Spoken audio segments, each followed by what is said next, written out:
I think it's probably pretty fair to say that for men especially, I think especially in today's society, we're kind of in a position now where I think for a lot of guys, they just feel completely disenfranchised, lost, confused, all of those emotions.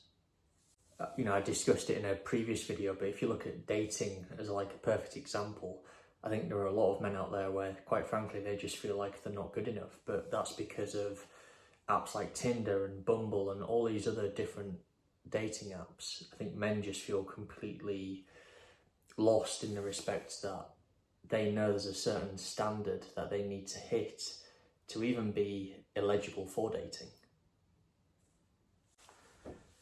Now, I think the biggest issue with a lot of guys, quite frankly, is how they use their time outside of work.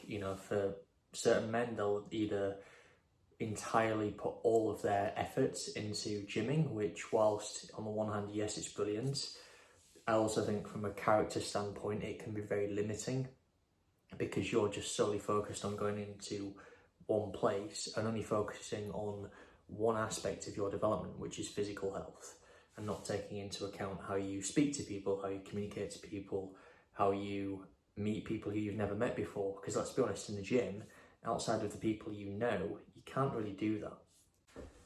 And then, of course, you've got all of the other distractions that I think a lot of men fall into, whether it's heavily drinking every weekend, whether it's being addicted to video games, whether it's being addicted to porn, whether it's just not doing anything, quite frankly, that's of use or of value or anything that's significantly productive. A lot of men just, I think, succumb to easy temptations. Even a simple thing like just scrolling through your phone on social media for hours, I think it's an easy trap that a lot of men fall into. Because for me, I've always been incredibly driven, right? I've always been incredibly self-motivated, focused, and I do feel like I've got a progressive attitude. I want to do well in life. I want to progress in life. And I remember back in 2023, for the last 2 years, like 2021 to 2023, I was progressing through my career as normal and progressing forward and taking steps forward, which is brilliant. But then I kind of got to a point through like midway through 2023 where I just thought, I'm sure I can do so much more than this. I feel like it just felt like outside of work, outside of gymming, outside of work, taking my dog for a walk, going running, usual house jobs, that kind of thing. I just felt like I had so much more to offer. And I wasn't content with the idea of just doing nothing productive outside of work. I've never really been interested in drinking. I'm not particularly interested massively in social events. I mean, there's so many times where I'd go to like parties or the social events, and I remember I just couldn't enjoy the moment because I always felt like I could be doing more, and I'm not at a point in life where I feel like I can be happy with just attending a social event. And for me, particularly when it comes to making sense of life, I made the decision like, okay, let's start looking for the work.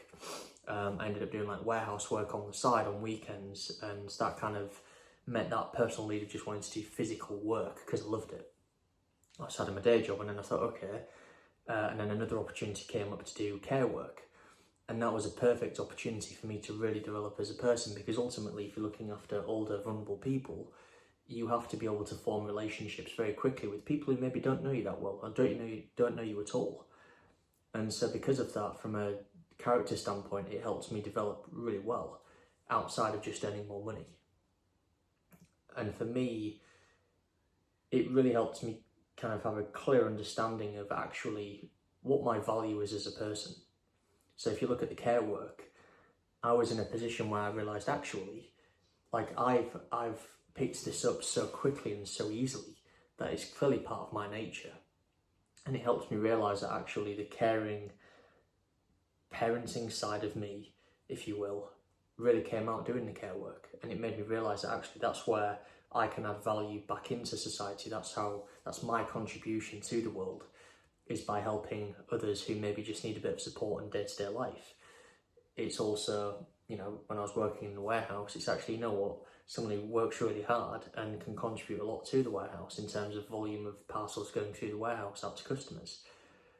I guess the point I'm trying to make in all of this is that the only way you find or understand life and understand your value in life is actually just going out there and taking action and just getting stuck in.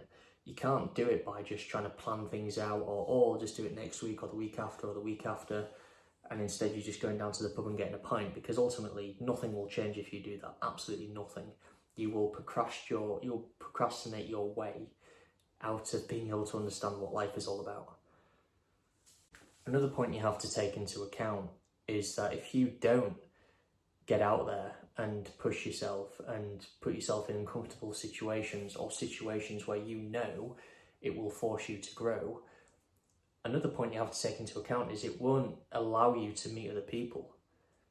And where that becomes really problematic is that if you've not developed the skill set or the ability to become a more well-rounded person, when you do get presented with opportunities to meet people who are maybe a step ahead of you in life, you'll be disconnected because you've not shown that you have the experience or the wealth of knowledge or skills to draw upon for those people to want to talk to you in the first place.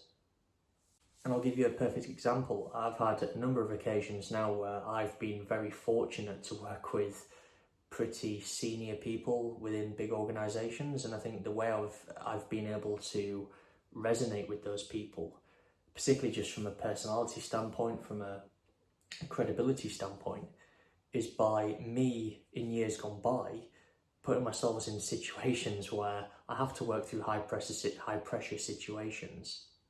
I have to work through communicating with multiple people with different personalities, different ways of working, different preferences in terms of how they're spoken to and how they like to be treated.